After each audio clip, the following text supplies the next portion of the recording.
Good evening class. Last topic हमने पढ़ा था कि जब भी कोई पार्टिकल सर्कुलर मोशन करता है उसके पास दो एक्सेलरेशन होते हैं। जैसे मान लो हमारे पास एक सर्कुलर ट्रैक है और इस सर्कुलर ट्रैक का लेट सपोज रेडियस r है, तो हम सब जानते हैं कि whenever a particle is performing circular motion तो उसके पास दो एक्सेलरेशन होते हैं। एक होता है टुवर्ड्स टेंजेंट जिसको टेंजेंशियल एक्सेलरेशन कहते हैं, और एक होता है टुवर्ड्स सेंटर जिसको सेंट्रिपिटल एक्सेलरेशन कहते हैं। और मैंने दोनों एक्सेलरेशन के बारे में बातचीत की हुई है। टेंजेंशियल एक्सेलरेशन होता है हमारा r अल्फा और सेंट्रिपिटल एक्सेलरेशन होता है r ओमेगा स्क्वायर। और मैंने आपको बताया था कि टेंजेंशियल एक्सेलरेशन जो होता है बेटा वो क्या करता है, वेलोसिटी के मैग्नीट्यूड को चेंज करता है। Change the magnitude of velocity. और जो सेंट्रिपिटल एक्सेलरेशन होता है वो क्या करता है, change the direction of velocity. दोनों का काम अलग अलग है, याद रखेंगे। टेंजेंशियल एक्सेलरेशन का काम होता है change the magnitude of velocity और सेंट्रिपिटल एक्सेलरेशन का काम होता है change the direction of velocity. अब होता क्या है, देखो बेटा कि कभी भी अगर कोई पार्टिकल किसी सर्कुलर ट्रैक पे चलता है, मान लो 3 पॉइंट्स में मार्क करता हूं, 3-4 पॉइंट्स। लेट्स सपोज यहां पे जब पार्टिकल था तो इसकी वेलोसिटी टुवर्ड्स टेंजेंट, यहां पे इस पॉइंट पे पहुंचा तो वेलोसिटी इस तरफ, इस पॉइंट पे पहुंचा तो वेलोसिटी इस तरफ, इस पॉइंट पे पहुंचा तो वेलोसिटी इस तरफ, और इस पॉइंट पे पहुंचा तो वेलोसिटी इस तरफ। अब अगर आपको दिख रहा हो तो अलग अलग पॉइंट्स पे, सभी अलग अलग पॉइंट्स पे पार्टिकल के वेलोसिटी का जो डायरेक्शन है वो क्या है बेटा, अलग अलग है। क्लियर है बात सबको? तो ये जो वेलोसिटी का डायरेक्शन बार बार चेंज हो रहा है ये होगा ही अगर पार्टिकल सर्कुलर ट्रैक पे चलता है तो इसका मतलब ये हुआ कि जो वेलोसिटी का बार बार जो डायरेक्शन बदल रहा है वो कौन बदल रहा है बेटा, सेंट्रिपिटल एक्सेलरेशन बदल रहा है। और अगर वेलोसिटी का मैग्नीट्यूड बार बार चेंज हो तो याद रखो वो कौन चेंज करता है, टेंजेंशियल एक्सेलरेशन चेंज करता है। कंक्लूजन में हमको ये समझ में आना चाहिए कि वेलोसिटी वेक्टर क्वांटिटी है जो डिपेंड करती है मैग्नीट्यूड पे और डायरेक्शन पे, और एक्सेलरेशन तब आता है जब वेलोसिटी में क्या हो बेटा, चेंज हो। एक्सेलरेशन तब आता है जब वेलोसिटी में चेंज हो। अब वो वेलोसिटी में चेंज मैग्नीट्यूड से भी हो सकता है और डायरेक्शन से भी हो सकता है, या दोनों हो सकता है। क्लियर है बात सबको? तो ये सबको ध्यान रखना है कि कभी भी कोई पार्टिकल अगर सर्कुलर ट्रैक पे चलता है तो उसके पास दो एक्सेलरेशन होते हैं, एक होता है टेंजेंशियल और एक होता है centripetal acceleration. Tangential acceleration velocity के मैग्नीट्यूड को चेंज करता है और सेंट्रिपिटल एक्सेलरेशन वेलोसिटी के डायरेक्शन को चेंज करता है। और दोनों का फॉर्मूला हमको पता है, एक होता है r अल्फा और एक होता है r ओमेगा स्क्वायर। इसका सेंट्रिपिटल एक्सेलरेशन का एक और फॉर्मूला हमने निकाला था, वो था v स्क्वायर बाय क्या बेटा, r। क्लियर हो रही है बात सबको? तो हम ये याद रखेंगे कि whenever any particle is moving in circular track the particle consists two acceleration. One is towards tangent called tangential acceleration and one is towards center called centripetal acceleration. Tangential acceleration is r alpha and centripetal acceleration is r omega square, or we can say v square by r. Clear हो गई बात? Tangential acceleration का काम है velocity के magnitude को change करना और सेंट्रिपिटल एक्सेलरेशन का काम है वेलोसिटी के डायरेक्शन को चेंज करना। तो अब ये याद रखना कि अगर वेलोसिटी का मैग्नीट्यूड नहीं चेंज हो रहा तो टेंजेंशियल एक्सेलरेशन जीरो है, कोई फर्क नहीं पड़ता। उस समय पार्टिकल यूनिफॉर्म सर्कुलर मोशन में चलेगा। पर अगर सेंट्रिपिटल एक्सेलरेशन जीरो हो जाए, मतलब सेंट्रिपिटल एक्सेलरेशन नहीं है, तो फिर पार्टिकल गोल नहीं घूमेगा, तब वो स्ट्रेट लाइन चलेगा। क्लियर है? तो याद रखें, नोट डाल के हम लिख लेंगे for circular motion, right down note for circular motion centripetal acceleration, for circular motion centripetal acceleration is mandatory for circular motion, centripetal acceleration is mandatory. For circular motion, centripetal acceleration is mandatory. Centripetal acceleration चाहिए ही चाहिए, बिना centripetal acceleration के काम नहीं हो सकता. तुम दिमाग में बिठा के रखो बेटा, वेलोसिटी का चेंज जब होता है तो एक्सेलरेशन मिलता है. और वेलोसिटी दो तरीके से चेंज होती है, एक मैग्नीट्यूड चेंज हो तो और एक डायरेक्शन चेंज हो तो सर्कुलर मोशन में हमेशा डायरेक्शन तो चेंज होगा ही, तो इसका मतलब सेंट्रिपेटल एक्सेलरेशन उसके डायरेक्शन को चेंज करता है. क्लियर है? चलो अगली हेडिंग डालेंगे नेट एक्सेलरेशन या resultant acceleration. Resultant acceleration of particle in circular motion. Resultant acceleration of particle in circular motion. Resultant acceleration of particle in circular motion. तो देखो बेटा, मैं आपको पहले बता चुका हूं कि एक्सेलरेशन जो है वो है वेक्टर क्वांटिटी, और अगर आपको दिख रहा तो सर्कुलर ट्रैक पे दो एक्सेलरेशन है हमारे पास, एक है सेंट्रिपिटल और एक है टेंजेंशियल, और दोनों के दोनों एक्सेलरेशन मतलब दोनों वेक्टर क्वांटिटी है. और मैं आपको बता चुका हूं कभी भी कोई वेक्टर क्वांटिटी अगर सेम पॉइंट से दो अलग अलग डायरेक्शन में चलती है तो हमें क्या करना होता है, उसका रिजल्टेंट बनाना होता है, और रिजल्टेंट जो होता है वो हमेशा उसके बीच में होता है. तो ये आया आपका a net, मतलब रिजल्टेंट एक्सेलरेशन. क्लियर हो रही है बात सबको? अब रिजल्टेंट निकालने का फॉर्मूला क्या होता है, अंडर रूट x का स्क्वायर प्लस y का स्क्वायर. तो एक को x और एक को y मान लो, मतलब net acceleration is equals to under root at का स्क्वायर प्लस ac का स्क्वायर. इसका मतलब a net is equals to under root, इसका फॉर्मूला है r अल्फा का square plus r omega square का स्क्वायर. क्लियर हो रही बात? तो यहां से a net is equals to r को अगर बाहर निकाल लें तो ये बना alpha square plus omega raise to the power क्या बेटा 4. This is your net acceleration of the particle when it is in circular motion. When it is in circular motion. ठीक है? अच्छा, अब अगर मान लो तुमको रिजल्टेंट एक्सेलरेशन का डायरेक्शन पूछे, मतलब direction of resultant acceleration, direction of resultant acceleration.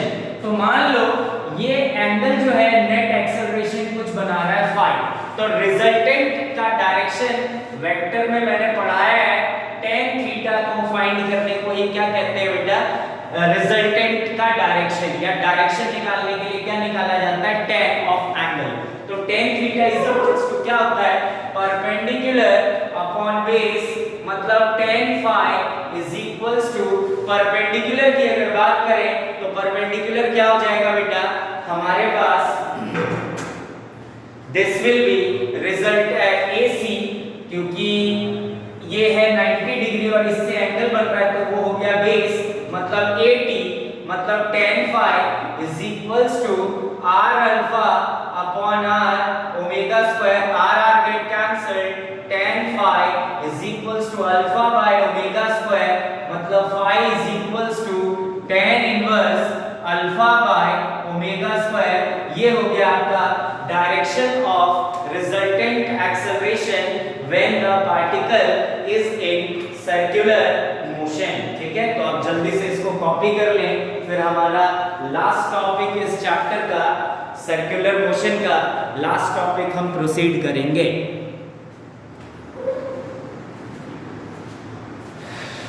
चलो, तो हमने देखा था, हेडिंग डालेंगे nature of motion, nature of motion, nature of motion on the basis of acceleration, nature of motion on the basis of acceleration. Nature of motion on the basis of acceleration. Nature of motion on the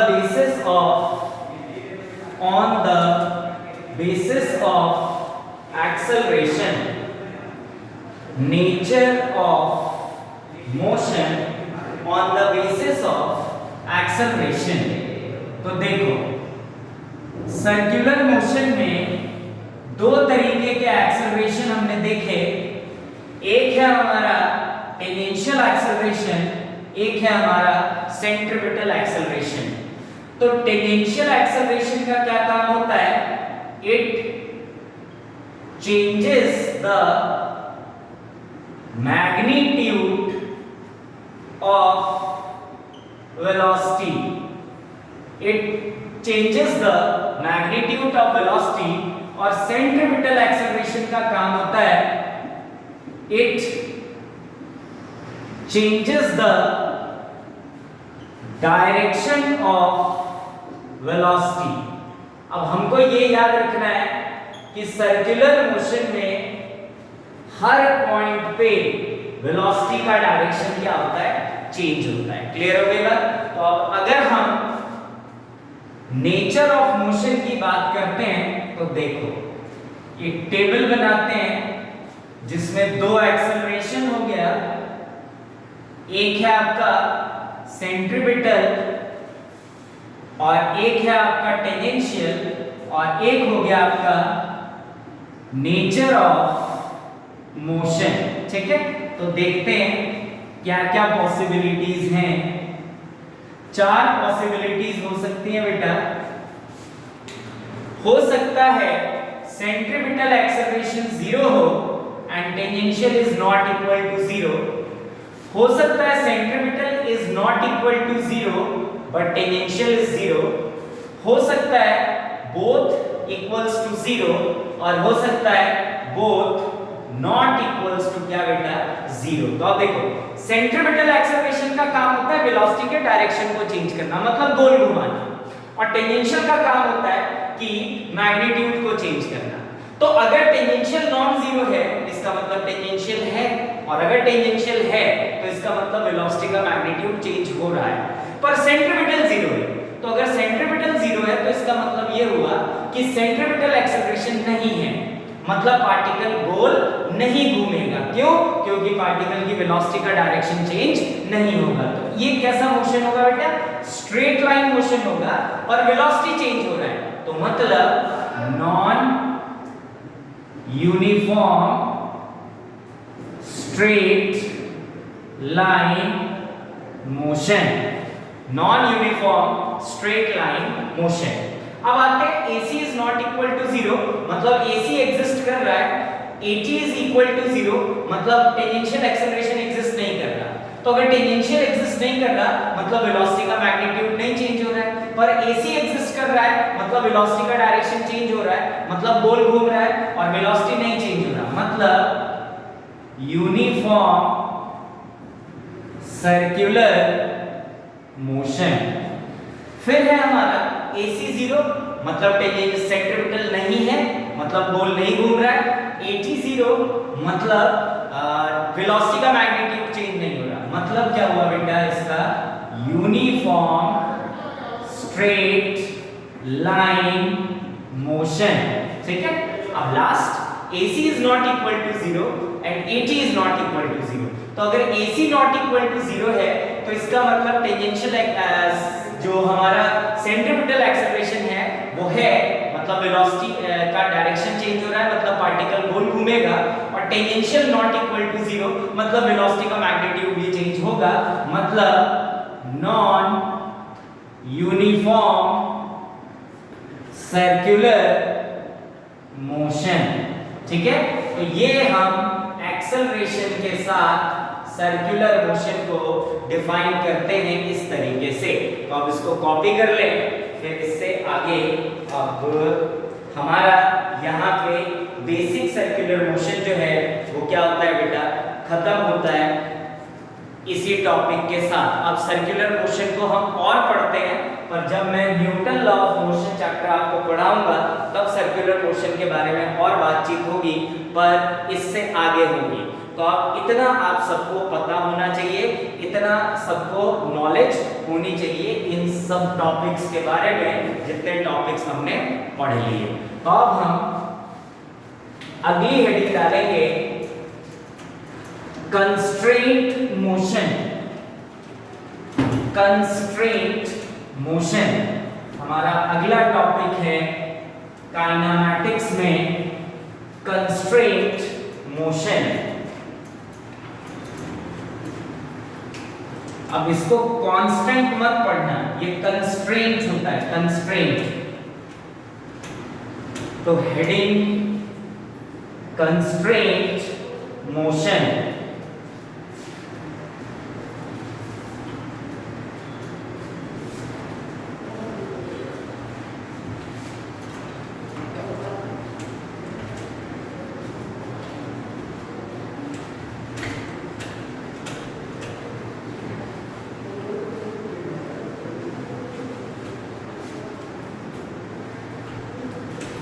next heading है हमारा, जो topic है वो है constraint motion का।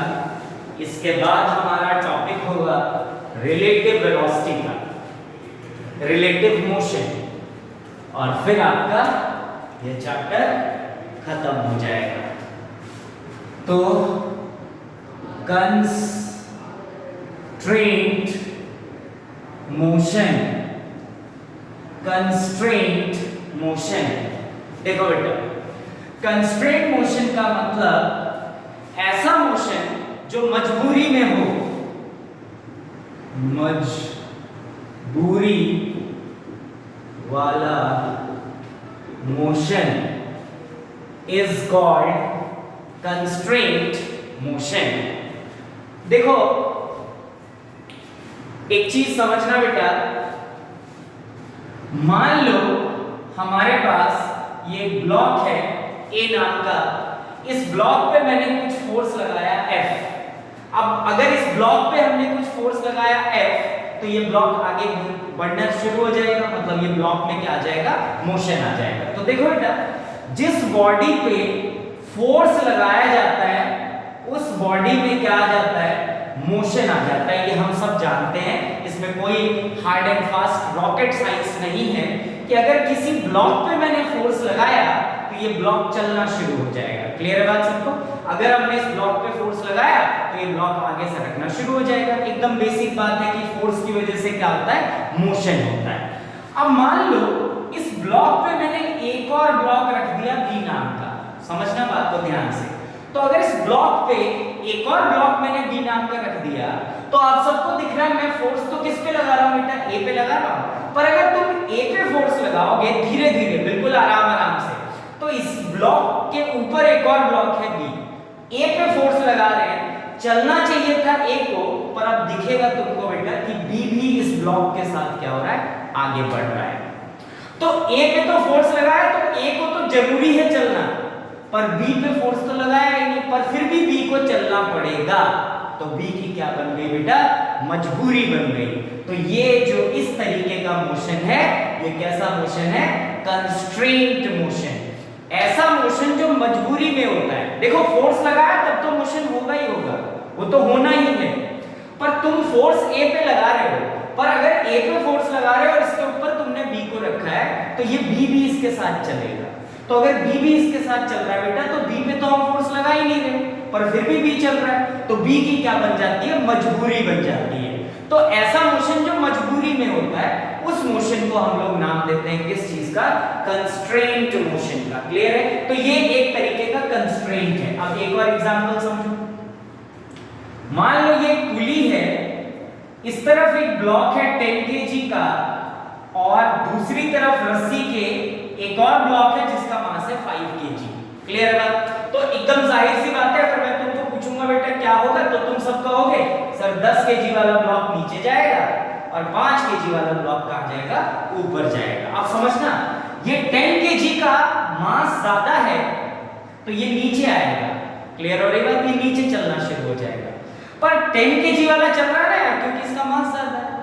पर जब 10 kg वाला चलेगा तो 5 kg अगर ये कहे नहीं मेरी इच्छा नहीं है चलने की, मेरा मूड नहीं है आज चलने का, आज नहीं चलूंगा, ठीक है, तो क्या पॉसिबल है कि 5 kg वाला रुका रहे और 10 kg वाला नीचे चला जाए? नहीं।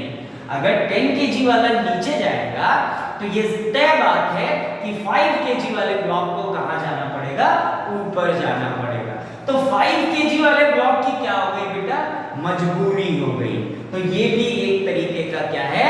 कंस्ट्रेंट मोशन है। क्लियर बात? तो वो सभी मोशन जो बिना फोर्स के होते हैं, मतलब जैसे ए पे फोर्स लगाया तो चलना ए को चाहिए था, पर बराबर बी भी चलेगा इसके साथ साथ।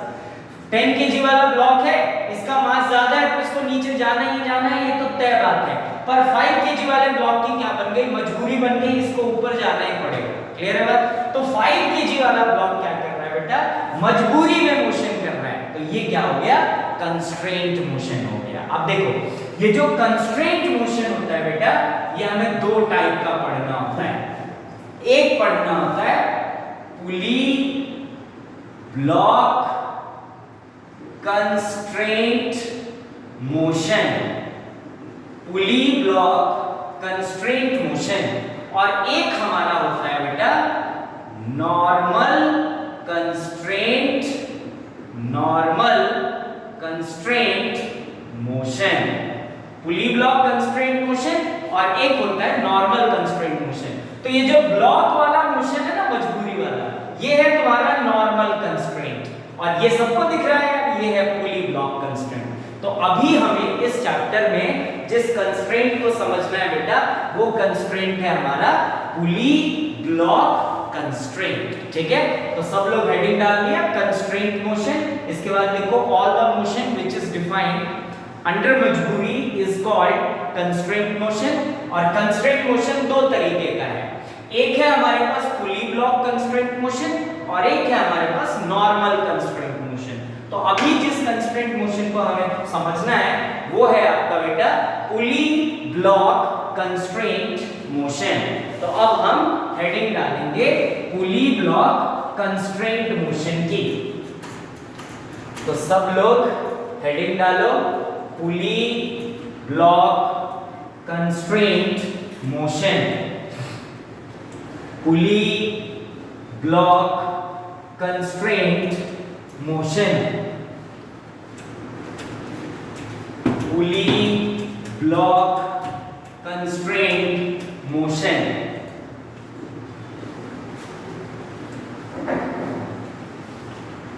Right down pulley block constraint motion, pulley block constraint motion. अब ये जो पुली ब्लॉक कंस्ट्रेंट मोशन होता है, ये दो तरीके का होता है बेटा। एक होता है हमारा fixed pulley block constraint motion, और एक होता है movable pulley block constraint motion, movable pulley block constraint motion. अभी दोनों में फर्क समझो। जैसे मान लो मेरे पास ये एक सीलिंग है और इस सीलिंग से मैंने एक पुली को अटैच कर दिया, और ये एक ब्लॉक है और ये एक दूसरा ब्लॉक। मान लो ये ब्लॉक 10 kg का और ये ब्लॉक लेट्स सपोज 5 kg का। तो क्या होगा बेटा, 10 kg वाला ब्लॉक नीचे जाएगा और 5 kg वाला ब्लॉक ऊपर जाएगा। क्लियर हो रही बात सबको? 10 kg वाला ब्लॉक नीचे और 5 kg वाला ब्लॉक ऊपर। तो जब ये 10 kg नीचे जाएगा और 5 kg ऊपर जाएगा, तो क्या पुली ऊपर आगे पीछे ऊपर नीचे होगा या आगे पीछे होगा? नहीं होगा। ये पुली हमेशा फिक्स रहेगा, फिक्स्ड पुली, फिक्स्ड पुली। तो जब ब्लॉक के मोशन से पुली हमेशा रेस्ट पे रहे, उसको कोई फर्क ना पड़े, फिक्स्ड रहे हमेशा, ना ऊपर ना नीचे ना आगे ना पीछे, मतलब लीनियर मोशन ना करे, ना ऊपर ना नीचे ना आगे ना पीछे, कब? जब ब्लॉक मोशन कर रहा हो, ऐसे कंस्ट्रेंट को हम कहते हैं बेटा फिक्स्ड पुली ब्लॉक कंस्ट्रेंट। मतलब due to motion of the blocks, pulley remains at rest, then the constraint is called fixed pulley block constraint। fixed pulley block constraint। अब देखो मूवेबल पुली ब्लॉक कंस्ट्रेंट का क्या मतलब है। मान लो ये पुली है, ये ब्लॉक 10 kg का, और ये एक और पुली, और यहां पे एक ब्लॉक लेट सपोज 5 kg का, ठीक है बेटा। ये पुली ऐसे ही लटका हुआ है, ऐसे, मतलब ये ऐसे रस्सियों के बीच में ऐसे रखा हुआ है, ठीक है। ये एक रस्सी हो गई ऐसे, ये घूम के ऐसे निकल के ऐसे करके यहां आ गई, ठीक है। तो यहाँ दो पुली हैं, एक है P1 और एक है P2। तो अगर तुमको दिख रहा है तो ये 10 kg का ब्लॉक और ये 5 kg का ब्लॉक होगा क्या बेटा? 10 kg का ब्लॉक नीचे और 5 kg का ब्लॉक ऊपर। तो जब ये ब्लॉक मोशन करता है तो ये पुली तो देखो छत के साथ अटैच है, तो ये तो मोशन करेगा नहीं, तो ये कौन सा पुली हो गया? Fixed pulley. पर जब ये 10 kg नीचे जाएगा तो ये रस्सी पूरी जो है, ये वाली रस्सी, ये वाली जो रोप है, ये पूरी रोप टाइट हो जाएगी। जब ये रोप टाइट होगी तो ये खींचेगा रस्सी और ये पुली ऊपर को जाएगा। तो देखो ऐसे ऐसे मोशन हुआ इसका। तो ये कौन सी पुली है बेटा? Movable pulley. Movable pulley. तो due to motion of the block, if pulley also performs motion, if pulley also performs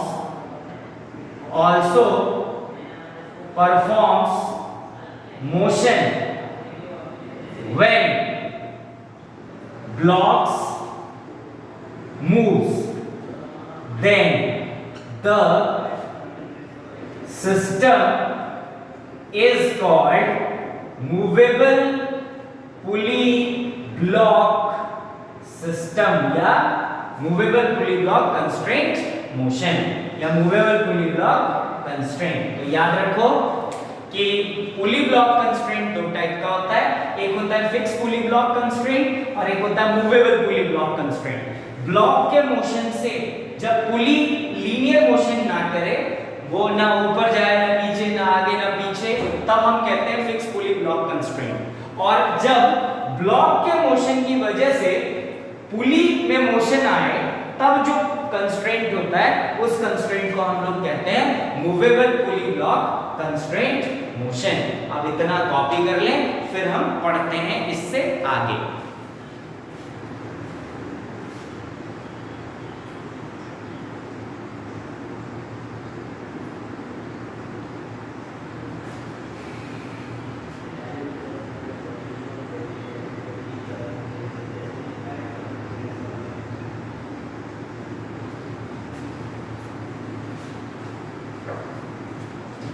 चलो तो बस बेटा आज के लिए इतना बहुत है। अगली क्लास में हम इसको एग्जीक्यूट करेंगे।